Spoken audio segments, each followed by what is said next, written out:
আপনি কি এমন একটি বাংলাদেশ দেখতে চান যেখানে কেউ চাইলে 10 বছর বেশি প্রধানমন্ত্রী থাকতে পারবে না? এমন বাংলাদেশ যেখানে সরকার চাইলেই বিরোধী দলের সম্মতি ছাড়া জরুরি অবস্থা জারি করতে পারবে না, চাইলেই জরুরি অবস্থার সময়ে নাগরিকের বেঁচে থাকার অধিকার কেড়ে নিতে পারবে না, চাইলেই এক্সট্রা জুডিশিয়াল কিলিং করতে পারবে না। আপনি কি চান সংসদে একটি উচ্চকক্ষ থাকুক? দলগুলো ক্ষমতায় গিয়ে 2/3 সদস্যের জোরে যেন সংবিধান যেমন ইচ্ছে বদলে না ফেলতে পারে, এটা চান? সংবিধানের যে কোনো পরিবর্তন করতে হলে উচ্চকক্ষের সমর্থন লাগুক, এটা চান?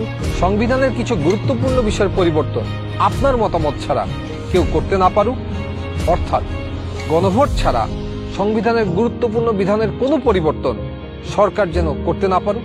আপনি কি চান তত্ত্বাবধায়ক সরকার কিভাবে তৈরি হবে এটা সরকারি দল এবং বিরোধী দল মিলেই ঠিক করুক? একই রকম ভাবে নির্বাচন কমিশন, পিএসসি, সিএজি এসব গুরুত্বপূর্ণ নিয়োগে বিরোধী দলেরও ভূমিকা থাকুক?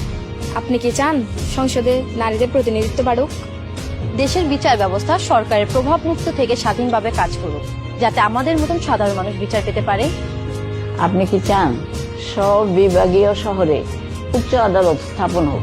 ধরেন আপনার স্বজন খুন হয়েছে, সেই খুনের দায়ে দণ্ডপ্রাপ্ত আসামিকে প্রেসিডেন্ট চাইলেই ক্ষমা করে দিতে পারেন। আপনি কি চান আপনি অর্থাৎ ক্ষতিগ্রস্ত পরিবারে অনুমতি ছাড়া রাষ্ট্রপতি এরকম কোনো অপরাধীকে ক্ষমা করতে না পারুন? আপনি কি চান যে আমাদের মৌলিক নাগরিক অধিকারের সংখ্যা বৃদ্ধি পাওয়া উচিত?